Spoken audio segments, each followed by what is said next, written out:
I am so excited to have this wonderful guest, Diana, with me today to talk about the challenges of skincare and the biggest mistakes that women are making when it comes to our big events, when it comes to getting ready for your red carpet, whether it's a photo shoot, speaking on stages, or weddings. What are the mistakes that people are making when it comes to their skincare routines? So Diana Richardson is a advanced esthetician based in London. And she is here with over 20 years of experience working with women to improve their skin and help them look beautiful and radiant all the time. And she's going to share with us the best way to create a routine to work for your skin type on a regular basis so that you are always looking your best and you are not making mistakes 2 days before your event and having a big meltdown because your skin is all broken out or you have blisters on your face. We are going to prevent that. So Diana, thank you for being here. Thank you Diana, for having me. Happy to be here.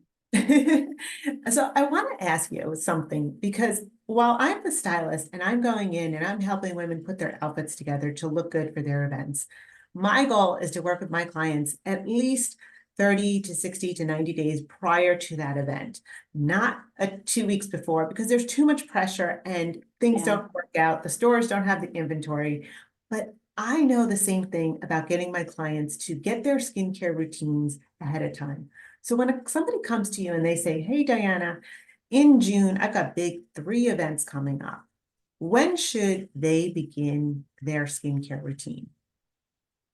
I always suggest at least 3 months before and up to 6 months before. So clients that have weddings, red carpet events, teenagers with prom, any big major life event that you have in your life, it's the long game because what we're seeing on our skin today is what we did about a month ago, if not even 6 weeks ago.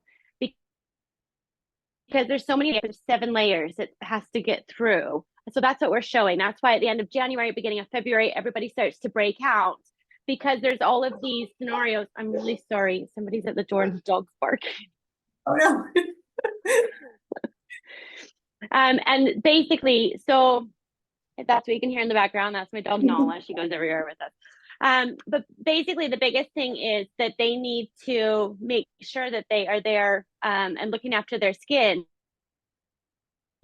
on a regular basis, morning and night, so that by the time their event comes, they're putting their best face forward.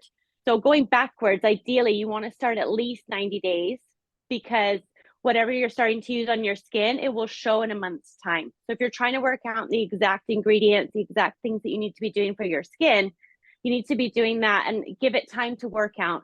Does your skin like the products?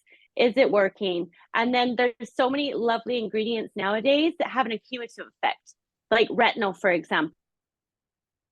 To be used on your skin to use it neat, you're looking at least 7 weeks, if not longer, depending on your skin type. So if you know that, for example, you're in Q1 or the beginning of the year and you've got events starting in the middle of the year for the summer, I would start now. I would find your, esthetician, your skincare expert. I would get, something going with your skin. It's what products you need to be using at home. I'm really sorry. Someone's rung the door again. Can I just pause for a second? I'm so sorry. She wouldn't leave, so they just kept ringing. Anyway, back to skincare. So basically the biggest thing for your skin is to work backwards. So if it's prom, if it's big events, you've got Oscars, you've got, Academy Awards, there's Golden Globes, there's so many different activities and things that people have to get ready for. Fashion Week in Paris, Fashion Week in London, Fashion Week in New York. And it's about getting your best and putting your best face forward at that time. But in order to do that, you've got to have a good home care regime, as well as a really good relationship with your esthetician, because they can go and achieve a lot further and deeper results with your skin in the treatment room. But then they've got to work on, you've got to do your home care. You've got to cleanse your skin morning and night. You've got to find the right serums. You've got to work on different aspects of your skin, and it doesn't disappear overnight. And really, with my skin care and my clients, I work with it all the way through the year. So if you were to come to me, I would go, okay, here we go, Christine. you've got these events, let's work on putting this, professional skincare routine together. But then also, this is your homework. This needs to make, so you need to do it at night. Need to make sure you're wearing your SPF. Need to make sure you're wearing your big floppy sun hat. You're not getting pigmentation, so that your skin is nice and clear and looks really good for when you're out and you're at the event. Because yes, makeup can hide a multitude of sins, but ultimately, some of the camera angles, you can still tell if someone's got spots. You can either have to put lots and lots of foundation on if you're trying to hide pigmentation. So yes, it can help, but then you end up wearing almost stage makeup and you feel like you're wearing a mask rather than putting your best face forward naturally. Does that make sense? It does. And I totally agree with that because I'm very regimented with my own routine. But when I worked in the beauty industry, I'd watch women come in like because they were coming to a wedding and they were in town and they'd come to the beauty counter and they'd want their makeup done. And I could see that they weren't taking care of their makeup. So it was really hard to get the foundation on because that day they wanted to wear foundation, but they weren't taking care of their skin. It was too dry. So the foundation was pilling. Even though I put on some cream, don't forget these are the weekends where it's very fast and you can't sit there and put on the cream and let it sit. I've got to get those clients in and out of the chair. And when your skin is too dry and you haven't dealt with all your challenges, you're right, the makeup isn't going to work and it's actually going to look worse. And so the biggest challenge I see with women doing is that they travel a lot and then they just walk into a store or a makeup counter or Sephora and say, hey, can I get my makeup done? And they're not used to the person who does their makeup. They're not, their skin is cramped. And you mentioned one thing I thought interesting in our conversation was, what do you do when you're coming from a cold climate, like right now in New York and Canada and everything, all this kind of air, it's very cold and dry. But then if I go down to Florida and it's going to be 80 degrees, what should I be doing different? What should I expect from traveling and having an event in 80-degree weather when right now I'm in like 30-degree weather? So the skin, it's almost like having the air conditioner on and the windows open if you're in a hot climate, or having the heater going full blast when you're in a cold climate. And your skin's like, what do you want me to do? This is insane. So trying to look at where you're going and putting together a specialized skincare regime for that climate is really important. And then also protecting your skin when you're actually flying, because the environment inside an aircraft is dehydrating.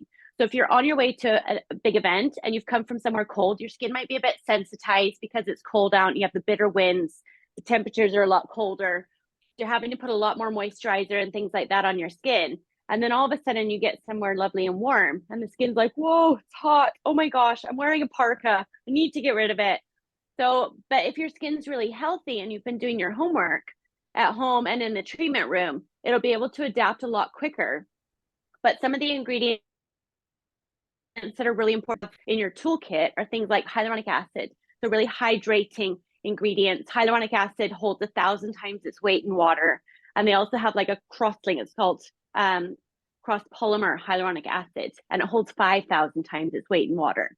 So our skin naturally produces hyaluronic acid, but it can get really dehydrated if you're going to more of a desert climate or you've been in the aircraft. So I would recommend, if you're flying before an event, that you would spritz. So make sure you layer up here before you go. If it's a night flight, I would wash my face and I would like prep my skin for bed, and I would put a heavy duty mask on that's really hydrating. Something that's great to have in your toolkit are those sheet masks, the hydrating ones, because you can lay there like a mummy in your hotel room and just let that, all the thirst quench, and it will just help with any little fine lines around the skin. It'll help plump it out. A nice massage, so massaging nutrients and ingredients in there, phytonutrients that come from plants have to be really heavy duty potent. Because you've been traveling, your skin might be a bit sensitized, but having those really nourishing ingredients in your skincare regime and in your travel kit is brilliant. So I would oftentimes as well with traveling recommend that you have some more soothing and calming ingredients, and especially if you're changing climates, because the skin's going through this really period of change. And with our clients in the UK, we notice it seasonally. So if you're going from the spring to the summer,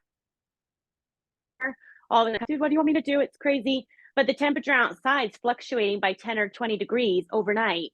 The skin can't cope. And the same thing happens when you travel to a different climate.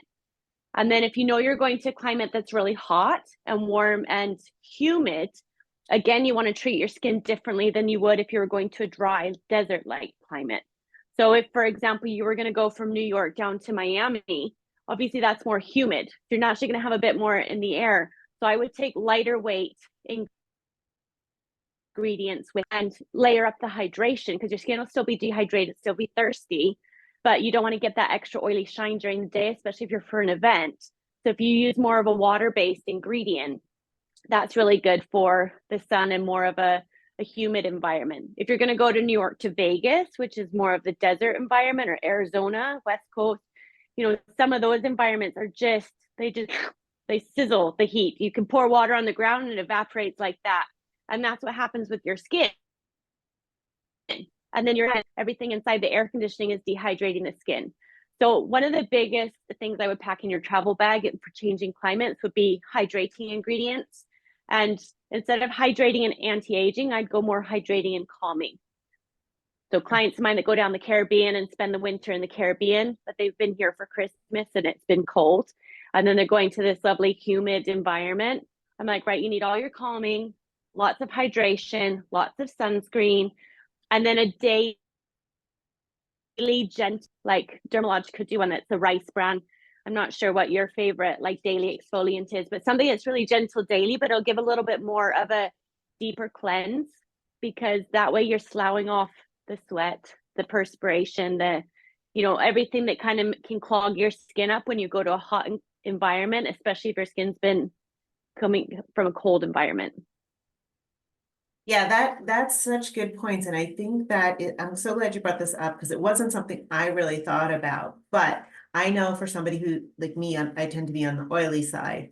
And, you know, going to a warmer climate, also, your foundation might need to be a little bit stronger, because I remember a makeup artist going, and she was a celebrity makeup artist, and she went to a very humid, hot client. And she said, like, there was almost nothing she could do with that makeup, because it was so hot and humid that the foundation and this was a big photo shoot, but she was like, I don't even know. I had to bring out like the heaviest thing because of the humidity. And a lot of times women are traveling for big events, for weddings, for, you know, things that you really want your makeup to look good. And you don't think about that it's 100 degrees there, and you're not going to bring the same foundation that you're wearing right now in the winter here in New York at 30 degrees. You have to think about that. And what happens is it's already like January, so that what you use in the summertime may not be in stock in your beauty drawer right now. It may not be there. Like, oh man, I've got to go out and get that. And one of my biggest goals is to help women get ahead of that, because the last minute, you know, trying to come in and get a facial before an event, it's right. It's got to be the most like stressful thing. If somebody's never done a facial, you never know how people react to things, because with hormones and stress, you know, sometimes there's a certain time, right, to have a facial.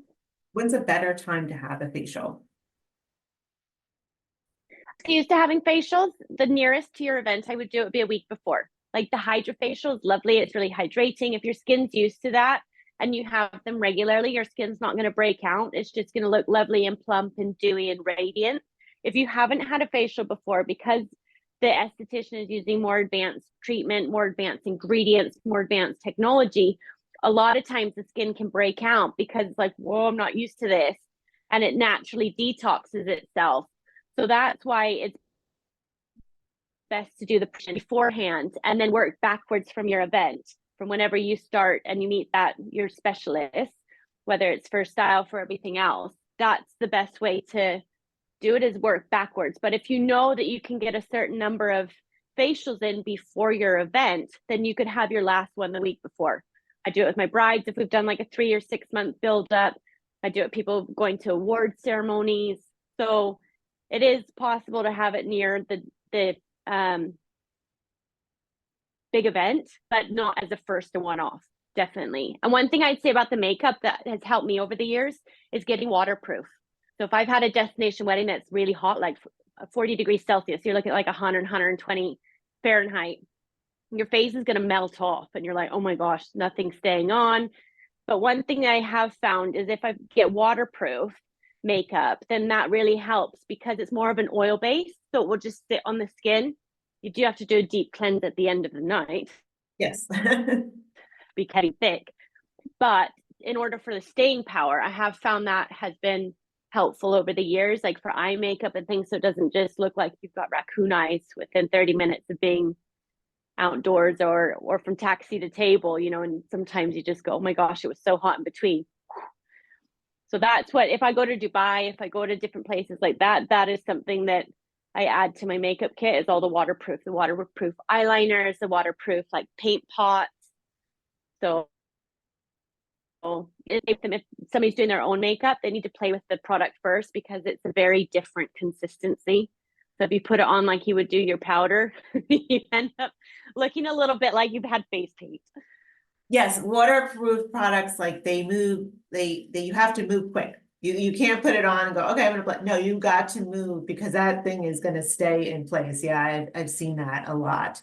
And it is, it's really good point. So I think if you're somebody who has 2024 as a year of a lot of travel, you should really be mindful that the products that are in your drawers, I'm very, very, I know you can agree with me, is that you're always making sure that you look at the expiration dates. Many of them will have a symbol where the jar is open and say 6M, which means 6 months since opening, it no longer valid, or 12 months. But you want to make sure that your sunscreens are not expired, your products are not smelling or have strong odors, because then they're not working right. And if you're putting them on your skin, you're going to have a reaction. So it's all about prepping. I can't emphasize that enough. And I love that you're saying like all these different things that I didn't even think about. So if you're traveling, how can they best create that little plan? How could they think ahead and not overwhelm themselves and say, like you said, going to Dubai or going to, you know, especially like places like Canada that are even colder than New York? It's like, what's the best way that they can think about their skincare, and especially managing the amount of what to buy?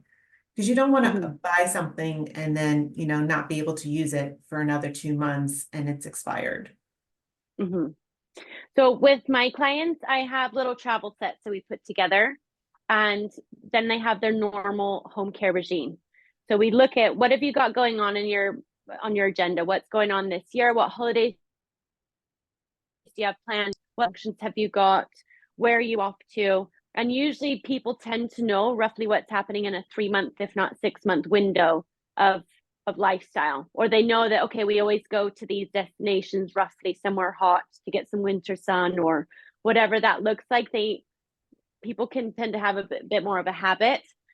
So I work with them on that and go, okay, fine, here's your professional treatment. But then if I'm not going to be seeing you for this amount of time, depending where they're going, we need to get an itemized and detailed list. It doesn't have to be a 10-step skincare regime. It can be really simplistic, but they know exactly where they're at. So I've got clients that have, you know, a house in London and a house on the South Coast, and they have a house in the Caribbean, and which is fantastic, but all of those environments require different skincare. And it doesn't mean they have to buy a large bottle that was going to last them 6 to 9 months. Some of them are just like 1 month supplies, which is perfect because that's their holiday kit. And a lot of times I find I've got several clients and they seem to go, you know, they're a hot holiday person, for example. So that's their little hot holiday gift pack. And we're like, okay, you need a waterproof SPF, you need SPF 50, you need one for your body, one for your face. Okay, we need a gentle exfoliant that you can use, or a 2-in-1 cleanser that's an exfoliating cleanser. And you need an oil base, like pre-cleanse, so that it will melt off the sweat and the waterproof makeup and the waterproof SPF. So you're still going to get a thorough cleanse. And I'm like, and here's your serum for that environment that's more hydrating. Then you've got clients that go away and they go skiing and things like that, and they go to the cooler climate. So then I'm like, okay, we need to have something in your skin kit for that's really extra moisturizing.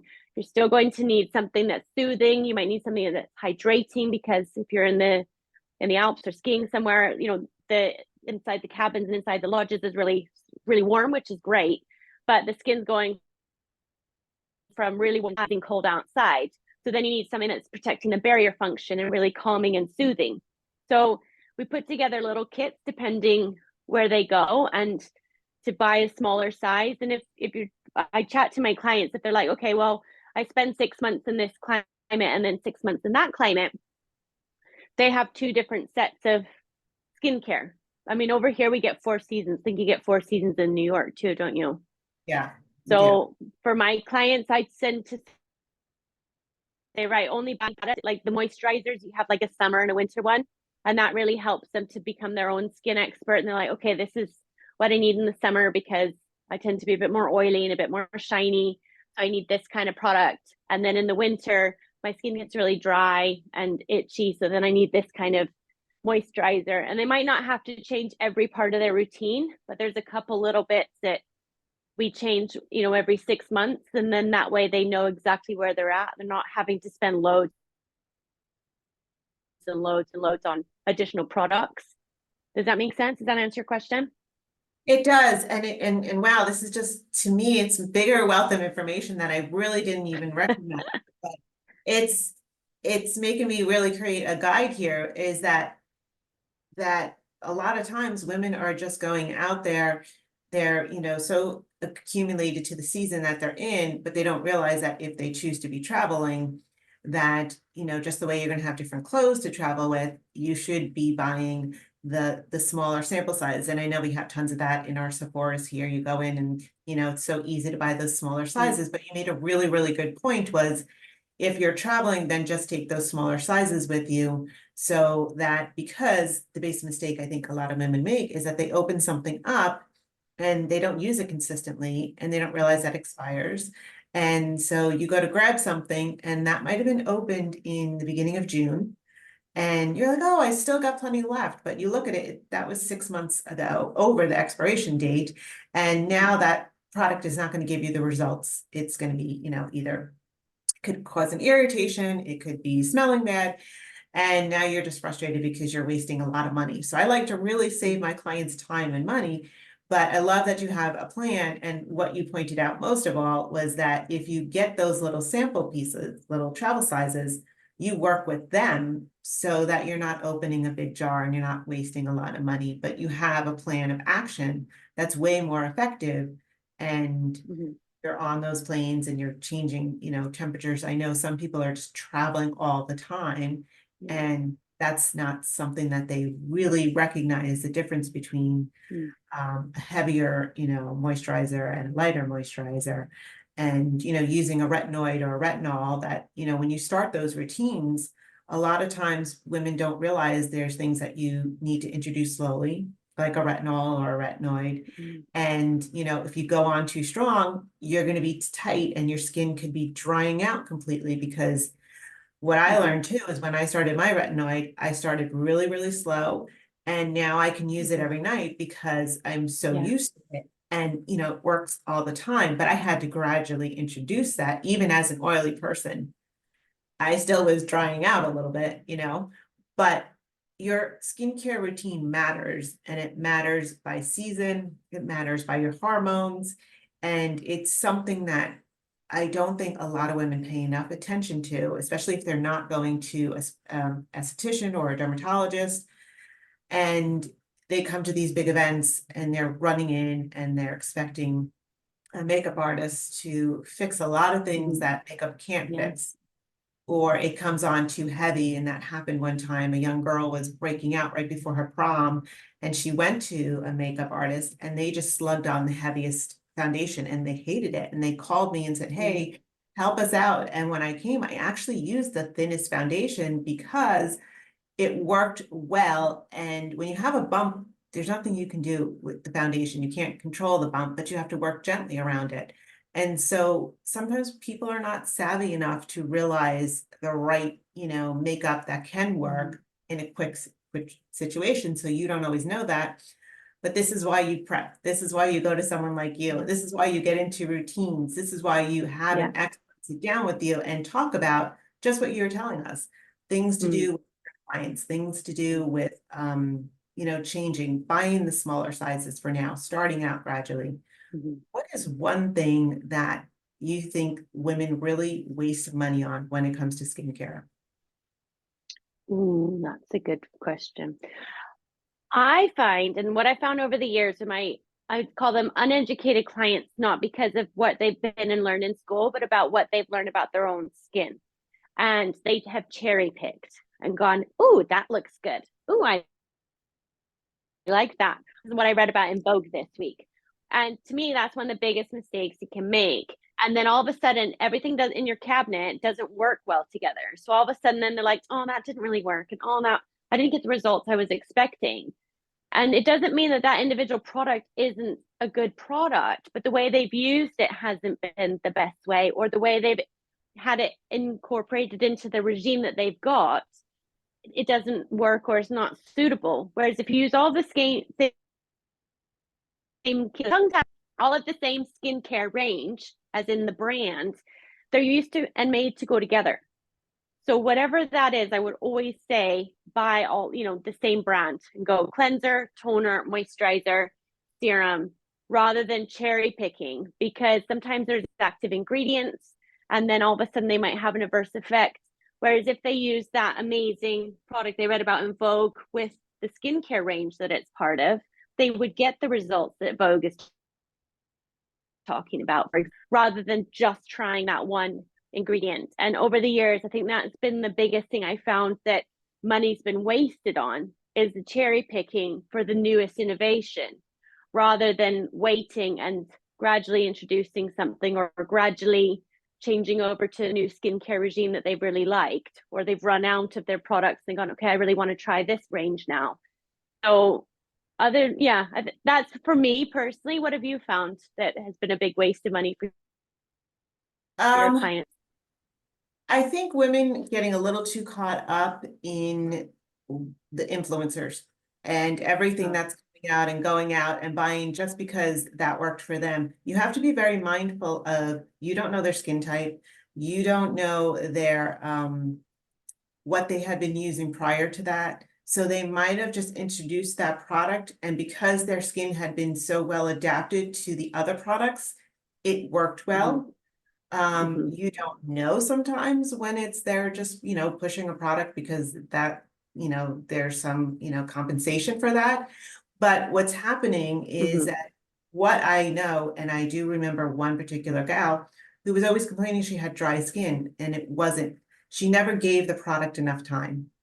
So she'd buy the product, try it a couple of times, and then come back and be returning it. And I'd be like, but you're not giving it enough time. You're not introducing it slowly. So if you don't give products enough time to do their job, then you're going to be on this constant, idea of nothing works for you. And then that mindset works for you. So all you attract in is things that don't work for you.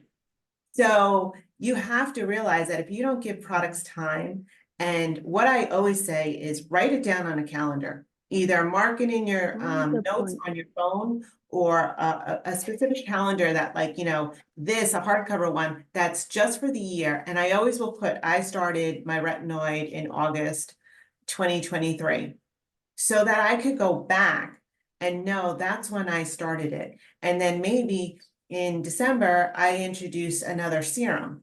And I started to notice that I was getting an irritation. Okay, well, I introduced that. The retinoid was already in my routine for 5 months now. Now, all of a sudden, I'm introducing this and it's not reacting the right way. Because I've talked to dermatologists and they'll say that the hardest thing is when people come in with rashes to understand, where it's starting, because most people, they change their diet, or they're too stressed out, or it's hormones, or it was a skincare product. And if you write it down and take pictures and say, okay, I started here, here's my skin. It's not that you have to put it on social media, but it's for your own records. You will know what products are working and what products are not working. And then you'll stop wasting money and time and opening up jars and all of a sudden realizing that it smells bad, or, that it's the oil has separated, and vitamin C has that, big issue of it's a short time frame. Yeah. But from cleaning out cluttered makeup drawers, I see these are definitely the biggest mistakes. So I am so glad that we had this conversation, and just this little amount of information is what I hope our viewers are really understanding, that you need to sit down just the way you're planning out your vacations and your events and do what you said. Like if your event is on June 23rd, backtrack to what you need to do to make sure your skincare is going to look amazing. And if you're traveling in those months, instead of buying, big bulky things, make sure you buy the smaller sizes and don't open them until you're going to use them. So that way you're not wasting money and you're not wasting, the product and all that. And if you get smart, you can really save yourself time and money, but have that really great complexion all year round. Any last tips you just want to add? I think also along with that is just making sure that everybody's got their own routine at home, even if it's just cleanse and moisturize. That will help them put their best face forward. That's like the biggest thing that people don't do is cleanse their skin twice a day. So by doing just even if it's a gentle cleanse, always wash your face at night because it will save you years of aging. If you sleep in your makeup for a month, you will look 10 years older. So it's really important to cleanse and moisturize the skin. So that would be my biggest tip and takeaway on top of everything else we've said. Oh, this is awesome. And thank you so much, Diana, for sharing this information with us. I so appreciate that. If you have any questions for Diana or myself, leave them in the comments below. I'm going to also put Diana's information below so you can see where to reach her and where she's located if you'd want to go visit her. And really understand that skincare is powerful if you know how to use it the right way. So please be sure you're taking time, using the products the right way, finishing them out, not letting them expire. And I want you to look amazing for your event. So thank you for coming on, Diana. I so appreciate this. Bye for Oh, thank you.